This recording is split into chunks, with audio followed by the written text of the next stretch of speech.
talented and maybe even the best era of basketball in NBA history, as you have multiple all-time greats fighting to win championships, and many of these players, some in the top 10, some in the top 15, and some are even top 5 at their own position. And I'm not talking about one or two guys, I'm talking about three: Dirk, Kevin Garnett, and Tim Duncan.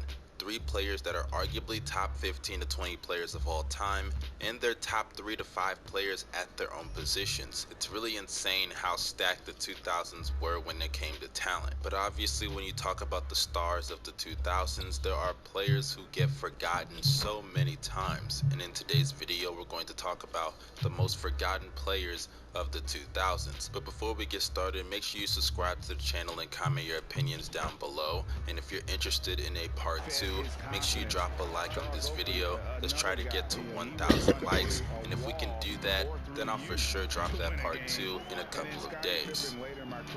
When you talk about underrated players, Jermaine O'Neal is usually someone that I don't understand why he doesn't get brought up more. This is a guy that in his prime could give you 20 and 10 on a nightly basis easily. And along with this scoring, he was also a pretty good rim protector as well. O'Neal had multiple seasons leading the Indiana Pacers to overachieving, and honestly the best year I could think of was the 2004 NBA season. O'Neal would average 20 points along with 10 rebounds and 3 blocks, shooting 43% from the field and 76% at the free throw line. And along with those numbers that he put up, he led the Indiana Pacers to the first seed in the Eastern Conference, winning 61 games. Yes, I repeat, 61 games. And come postseason time, they would lose to the Detroit Pistons. Yes, the infamous Detroit Pistons that went on to win the championship in 5 games against Shaq and Kobe's Lakers. Jermaine O'Neal was performing at an MVP caliber level, and you may think that's pushing it, but he actually finished top 3 in MVP voting and made the second team All-NBA.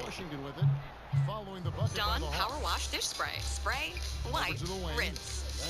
Dawn Power Wash. Tonight, Second quarter of play with around 2 minutes gone so far. Michael Myers. With the slam. Offensive.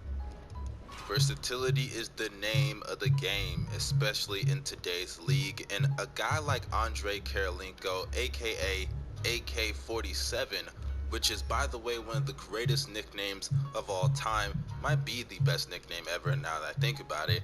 But this is a guy that consistently, on both sides of the ball, like I said earlier, he fits the bill of versatility. Offensively, he could somewhat space the floor and give you around 15 to 16 points on some nights, and defensively,